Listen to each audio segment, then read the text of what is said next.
Um, okay. Hi everyone. Good afternoon. Welcome to today's founder's opinion. And today we have a very interesting person here to, give us his opinion, share important, information with us. And so today we'll be speaking with OT. I'll give him the privilege to introduce himself, but is the CEO of Microsoft and is a pretty successful dev shop based in California, right? So I would like to just give a little about our guests, right? He's a founder and software engineer with experience in building full stack web and mobile application. Um, Microsoft was founded in the wake of the pandemic and built to become a modern, well sought after engineering as a service company focused on building performance, and business driven solutions. So I'm just going to, pass the mic now to our speaker to introduce himself. I'm just going to bring him on stage now. Welcome once again, everyone. So, hi, Oti. Are you here? Hi, Jumake, how's it going? Hi, so I'll just drop the mic now so that you can give like an introduction, introduce yourself, tell us what you do, and we'll just get started. Awesome. I think you actually introduced me well. Like, there's nothing else for me to say. My name is Uti, everyone. Nice to be here. I'm CEO and founder of Microsoft.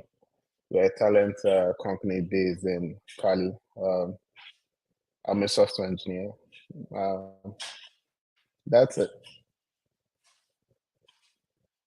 Can you hear me?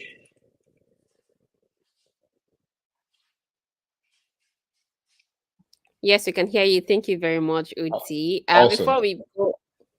Before we go in, I also have Innocent Amadi here, so I'm just going to bring him up on stage so that he can also tell us a bit more. Hola. So hi, Saint. Good afternoon.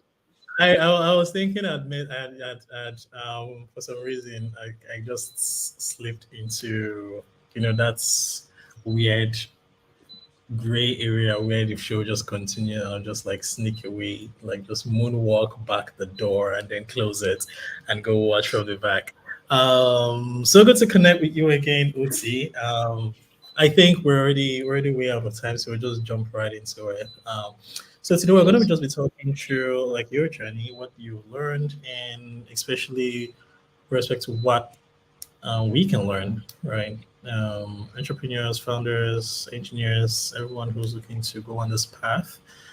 You've done this not just in one country. Your country is based off California, but you have people working for you around the world. You have clients around the world, and you travel more than you stay in one place. I can attest to that.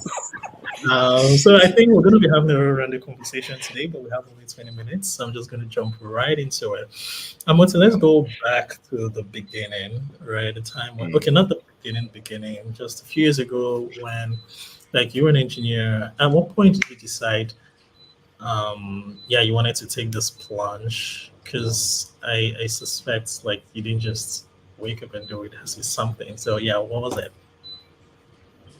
Interesting. It's good to see you again, Saint. FYI, Saint and I used to be colleagues at Andela. Yeah. Um, yeah, you're correct. I didn't start thinking I would run a business or a company. That was not my goal. I accidentally started it. So the first thing I knew was um, I got I got into software thinking of it as being an artsman or a craftsman, wanting to build Yeah. scalable solutions for people, for clients, and products basically. So I take it personal when my code doesn't work, not because I don't know that bugs happen, but I'm like, that's one sale the company would have lost or something. So I'm always, the work is personal to me. So I've always had that mindset, and I'm always like business driven. So I didn't realize that, oh, I'm actually, serve a business wise. So when I mean business driven is I'm writing software and I'm thinking, how does this impact the business? Does this make sense? Yes, this is not best practice, but would it help the business? I'm going for what the business wants, not practice. Excuse me. So that's how it started. So I got opportunities to work on side gigs, and while working on these side gigs, almost every engineer works on side gigs, maybe over the weekend or your free time. Some are paid, some are not paid, some might be open source. Almost every engineer, and I will encourage every engineer to be a part of that, at least open source. So I worked on this side gigs, and I remember the first one was some company based off in Dubai who had a bad experience with a dev shop. Um, they were basically scammed out of, their ideas. They were not given the source code, and they were promised what they didn't do. And they charged them over 40K dollars, Yeah. $40,000. Yeah, for it's a reward system, but there was nothing rewarding about that system. So um, we came on board, and this was something we were doing like informally, like over the weekend. It's not like it's a day-to-day stuff. So we were never putting as much effort, in it. So I organized some of my friends who I knew that were strong developers, so we worked on it. We released it in about 3 to 4 months, and for half of the price. It wasn't even up to that. So, and we were happy. Like we saved their business basically. So the same thing happened when I relocated to the US. I came across. I'm trying to remember the app now. It's called Stopper. It's like a mobile app for plastic surgeons, for people who need uh, surgery, plastic surgery. A matching app for them. So think of Tinder meets plastic surgery. So it's a very interesting app. It made me know a lot about liposuction, BBLs, and rhinoplasty. Pretty sure that knowledge is very useful right now. Yeah, and this was before it became popular. I'm talking 2018, Uh, 2019. Yes. So, and then again, it was still something I was just doing over the weekends. It wasn't something I yeah. was really big on, and Mm, big on in the sense that it wasn't my day-to-day job, right? yeah. So only when I was free. So and that happened again. This time, it was scammed for over $100,000 because the dev shop was based in the US. And now, not just scammed, it was. I would say I will use the word scam because when you don't ship out what you're supposed to ship out as a Yep. developer, to me, you're scamming your client. So, for all purposes, the least I would have expected them to use Yeah. was an application like React Native, but they end up using Ionic 2 or 3, something that couldn't scale. So that Uh, was poor choice of technology to use. So that really made the app was so buggy. So we had to rebuild it for them, of course, for a fraction of the amount. And from there, I'm like, well, we are wait, solving just problems for yeah. people. Don't just gloss over that. I want to reiterate what just happened. So we have people who went to devs in Dubai and and in Dubai and in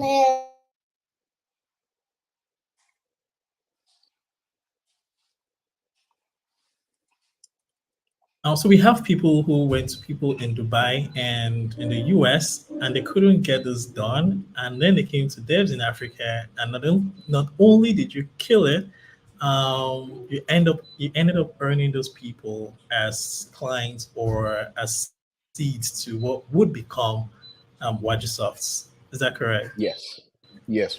So the interesting Okay, part because there's is, a so for for context, there's this larger conversation that just happened a few days ago where I did that. Our friend Babajide started this thing about average Nigerian dev oh yeah, yeah, I being saw an that. I artisan saw because that. it's not been very good, and then somebody exactly. I'm like, are you kidding me? People like OT are killing it internationally. How dare you? But yeah, I digress. Let's go on. Yeah, no, I understand Babajide's standpoint. and he has the right to his own views too. But I also know that we have fantastic developers in Africa, fantastic developers.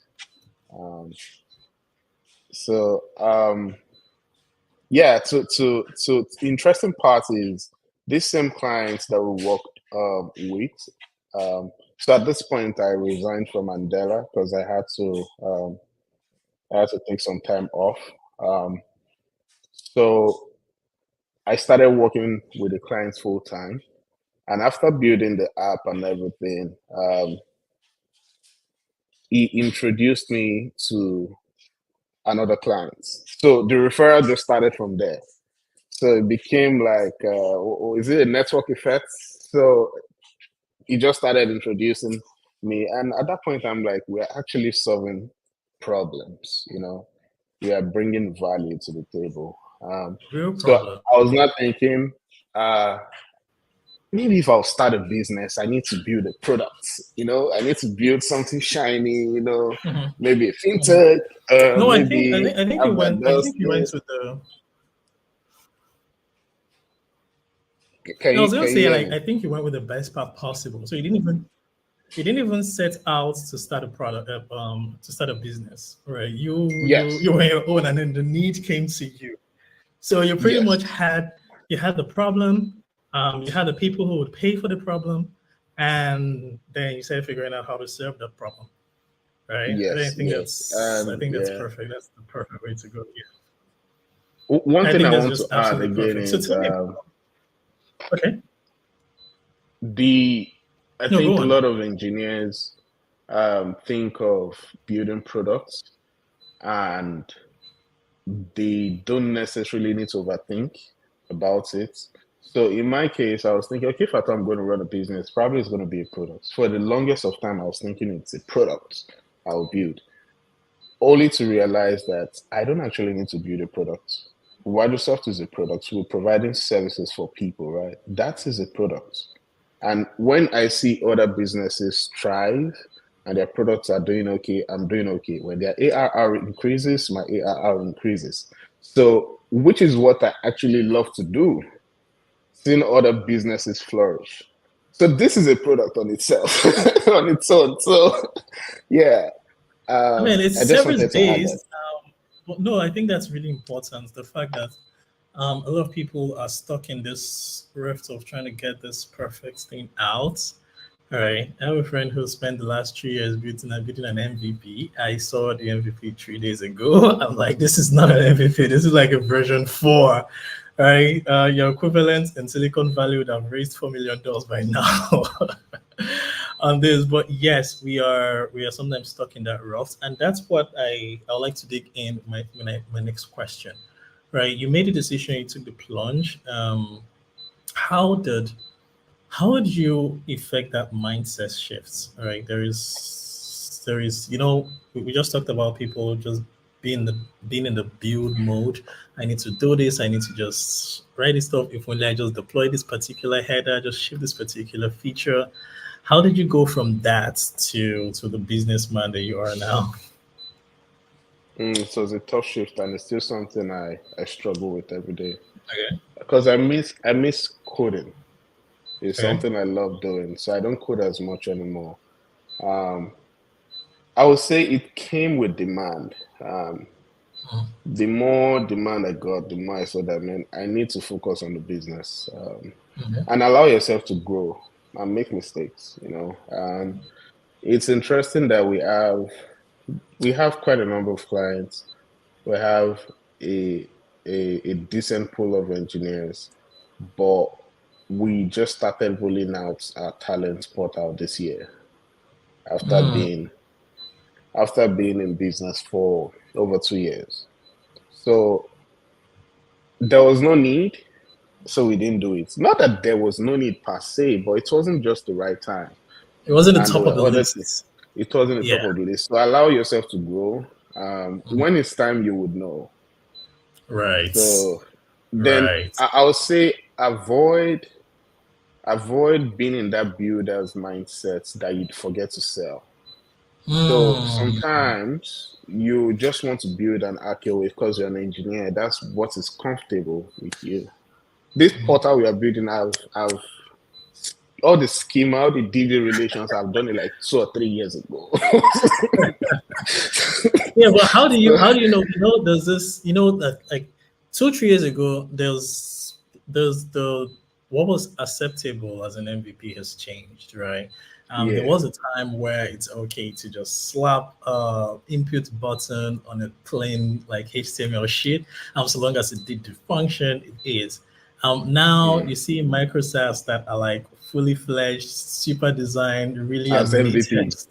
as MVP, right? So Yeah, and thanks to how do you companies like balance Wadu being stopped building this. yeah, exactly, right? So how do you Yeah. balance like having to ship something amazing that is of high quality versus having to just go ship?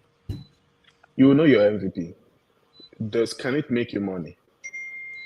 If it Ah, can make you money, that's your yeah, MVP. I think we should dig into that question. Like, so there's a difference between something having a potential to making you money Money. and then actually making you money. Making you So money. Yeah. how about So you? Yeah, don't forget to sell. I would say like selling is number one. If you're a founder or an engineer becoming a founder, yeah, know that there's one skill you need to pick up. You need to yeah. be Sell. relatable and social Everybody enough to be talks. able to sell. Yeah, everybody talks about that a lot. Everyone sell, right? Sell first thing, always Yeah. be selling, right? There's literally a book, always be selling. But the question for you, or yourself, have you always been like a consummate salesman, or there was a time you had to go learn something? How was that for you? How You cool learn was on the sales? job. You learn on the No. job. Yeah, but I mean, personality wise, I don't know which one I fall in, whether I'm introverted or extroverted. My own is I'm just cool. I like vibes. I like Okay. once I enjoy the energy, I'm vibing with you. Ishi. So, Ishi. so that's my personality. Nothing. Yeah, So they do vetted. What's that range? So, so I'm the dude that can go for a rave. I'm the dude that can just stay indoor. I'm the dude that can go to church and just be sober all day. I'm everything, versatile. So Okay. I think that also helps me relate with people too. But if you say, are you out there? You know how they've painted the typical salesman to be. I don't think I'm that. I'm just more genuine about my relationship. Okay. Um, so, because I genuinely love product and I love builders, I love people who are building and I want to help. You can't fake it. So, if you're telling me you're building something, I'm already thinking, how can I help you? Okay, what can I critique in a Okay. good way that would help your product? So this is interesting because I think it's a very important point. So you don't focus on when you go, you don't focus on selling, right? You just focus Yeah, on no, solving no. this person's problem, right? Because I was Hmm. going to ask like how you successful. So you really don't go to sell. You just go to see how Yeah, you can help, pretty much. help. And with Yeah, that that mindset, should the be engineer in what's you, in me. Yeah. the engineer in you then shines, right? Because as engineers, Hmm. we're like always focused on trying to solve problems. So you're not even trying to sell Exactly. like, oh, you're just trying to solve problem, and Hmm. get paid for it, maybe. you It's, know? I've gotten to the point where I don't even think of it anymore. Okay. So 'Cause it's naturally, when like you add second value, nature. the money It's follows, natural, right? yeah, yeah. Yeah. So you have founders who are like, oh, we can afford you guys right now, but once we raise, we'll reach out to you, and they will reach out, and And it they could reach be out. just one simple bug I found in their website or their app or something. I'm like, oh, have you thought Mm, about this, like this? And remember, the more you do this, you gain more experience because I've seen lots of products. exactly. Yep. So Yeah. I know Well, what let's talk will about work let's and talk what will about not. personal management, and maybe that leads to the conversation about Hmm. developers working 2 3 4 jobs, hampering their overall productivity. How has it been for you just managing talent? Was it something that came naturally, or did you have to do something to get better? Um, I'll give kudos to Andela on this one for giving people like us a good foundation. Um, Yeah. then for me, I treat people how I want to be treated. It's the golden rule. So Nice. I won't say because we have a relationship, work like relationship, and I will impose certain thing on you. I actually encourage my engineers to contribute to open source. Use your free time to contribute to open source. Um, I have a problem now. Most of my engineers don't want to go on leave. They are not the ones that go on leave. They just want to Ah, work. interesting. so, Interesting. so yeah. So sometimes what So are we you saying do you don't have this issue where you're the same issue that was where they like double where dip. you yes, where you double I've dip I've exactly. not had any complaints from any client Oh, saying okay. our engineers are not Oh, focused. so you're Not saying that they don't have you just issues. don't care. No, I think it's wrong if you're double dipping and it's affecting your main job. You can Yeah, do side gigs, and you should do them over the weekends, yeah. or when you're not I like see. after So work. where your opining is that's what's going. Like you don't care about like what they do on their free time, so long as it In their doesn't free time, affect yeah. their main job, Affect you, right? yeah, And yeah, also you're like saying you should actually do something different on your side gig that might add to the skills that you then yeah, put into your exactly. main job. Because Right? it It's like helps you too. like sharpening the knife, right? Exactly. So where do you think the problem is? Where do you feel this disconnect is? Is it managers not being good enough, or is it people not managing their time enough and just being dishonest about it? I won't blame the managers at all. I think it's developer, the engineers' responsibility to be honest with themselves where they are in their career. There are Right. some engineers that I know that are able to do multiple things. There are some that can just do one thing. So you need to know where Mm, you fall. And it's not always about the money. People should learn to chase value, like all chase right. value more than money. So I follow, I don't know if you know Basecamp. I DHH, follow, of course. yeah, I follow, yeah, The I father of follow Ruby on their, Rails, man. Of course. yeah, Yeah, I yeah. follow their Your blog. philosophy on, Yeah. yeah, and on work ethic and so far these are my concerns. So far it doesn't there's no legal conflict with your side gig or whatever you're doing after work hours. I don't care. So far you're doing it in a time that doesn't weekends especially. It's a Well, lot of hours for engineers and weekends. Most of us don't do anything over the got it. weekends. We're Yeah. just like this on the computer. So you can You use know, that time to work on those things, right? Um, if you work on a project every weekend for the next 8 weeks, you can ship it out. Especially with got ChatGPT, probably half of that time, if you know what Well, you're doing. I feel like this does really good justice because you're echoing my thoughts on this, right? As like I don't care about so long as it doesn't affect your main job. I'll actually encourage that you do something that helps you pick up skills, right? Mhm. Yeah, so that's I think that's you're very well aligned with me on that one. Yeah, Let's talk a bit about just raising. Again, this is the path from engineer to founder, right? Now, I've heard a lot of people like I've spoken to who would want to take that leap, but they have the products, but they are worried about like raising. They're worried about like the sustainability of bootstrapping, for instance.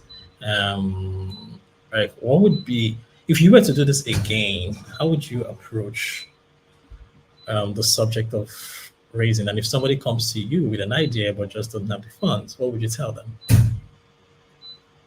mm.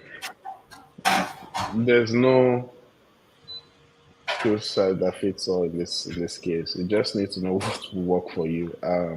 If I was to do this again, I think I'll still bootstrap. Um, we have companies like ours who have raised millions.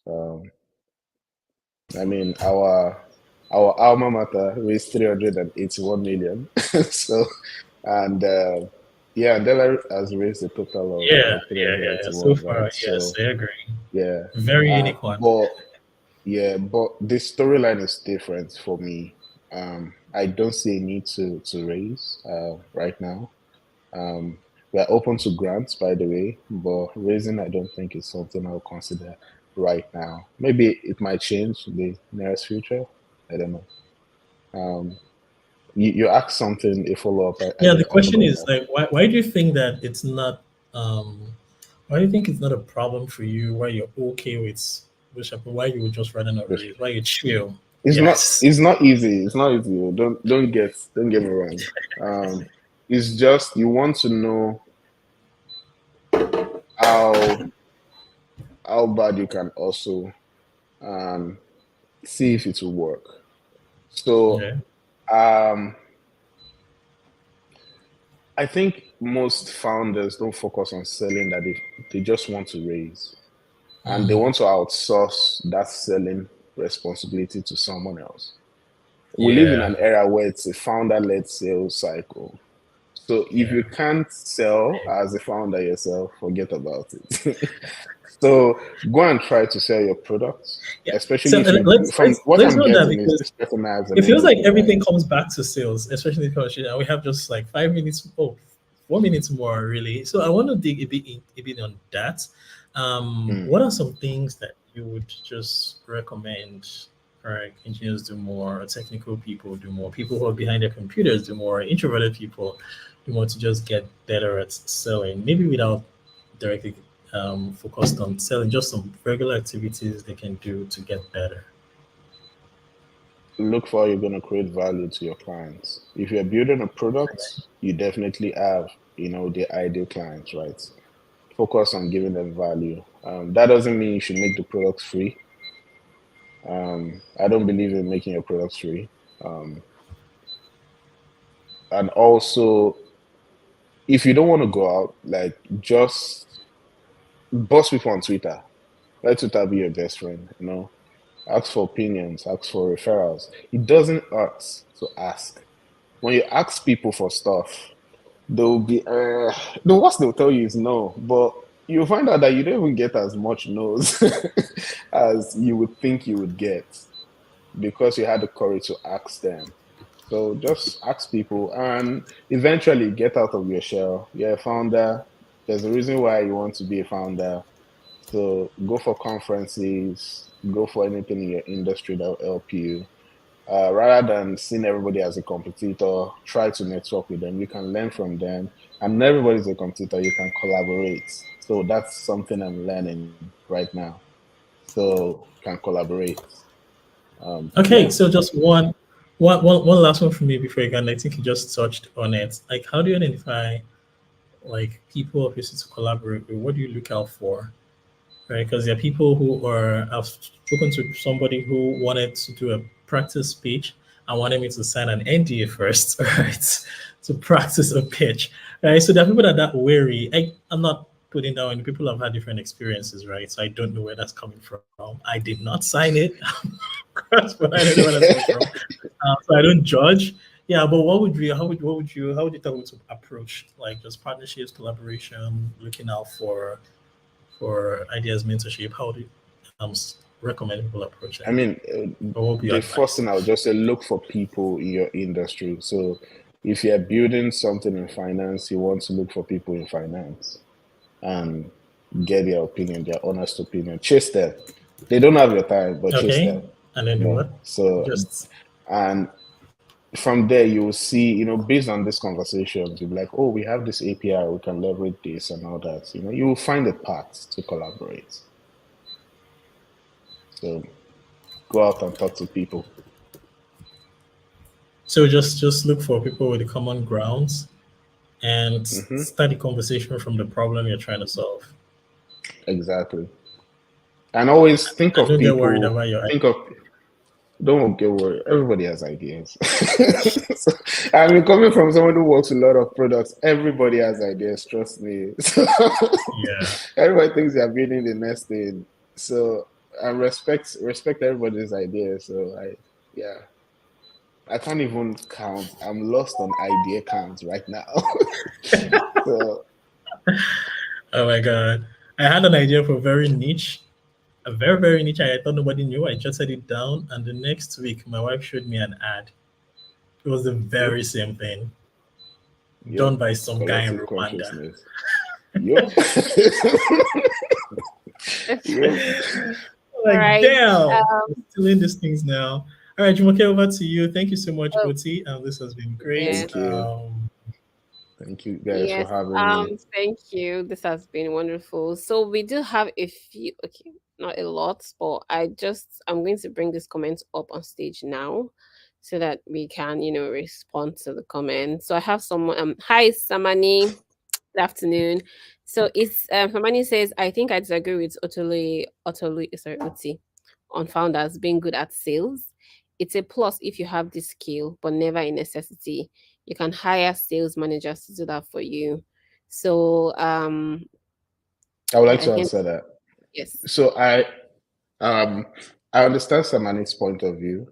So there are ways to go about it. The first way is get a co-founder who is good with sales, so you can leverage that co-founder's strength, right? Um, but what if you can't hire that sales manager yet? You're just the only founder, building this application. How do you sell? You have to be the one to sell it, right? So till you can hire someone who will do the sales manager for you, you need to learn how to sell.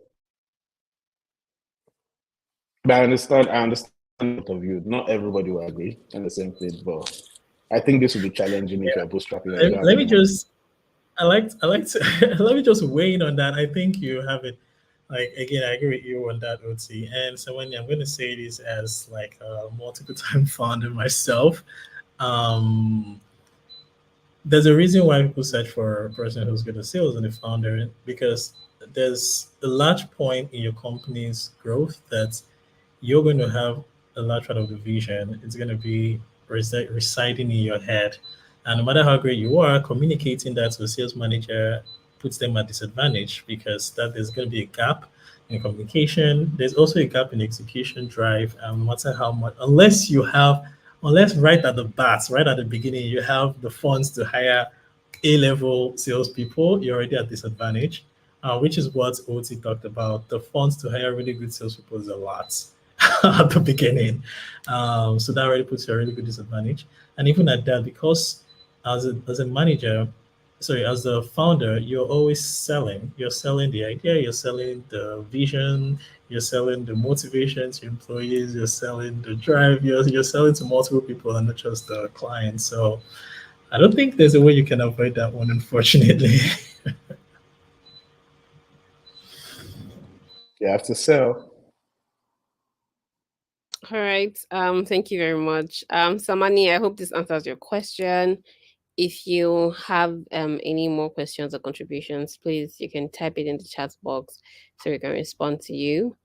And yeah, so hi Emmanuel, just acknowledging the people that are here. There's Emmanuel is here. We have Christopher, we have DG. Thanks for joining in on this call. Right. So to wrap this all up, just have a question, not a question, it's just what would you say to startup, should I say founders, like upcoming startups, what would you say to them? Like if you were to give them one advice, right? So what would it be? The ultimate advice. Um, hmm. Two things comes to my mind. Face value and distribution. Just value distribution, chase those two things. I think you'll be fine.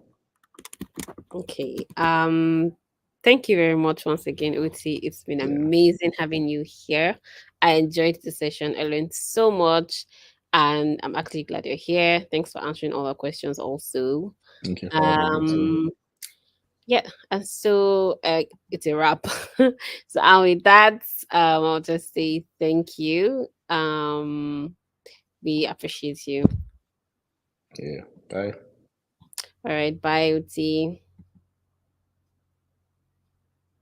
Oh yes, so Samani, I just saw your comment. You said sure. Thank you very much for contributing.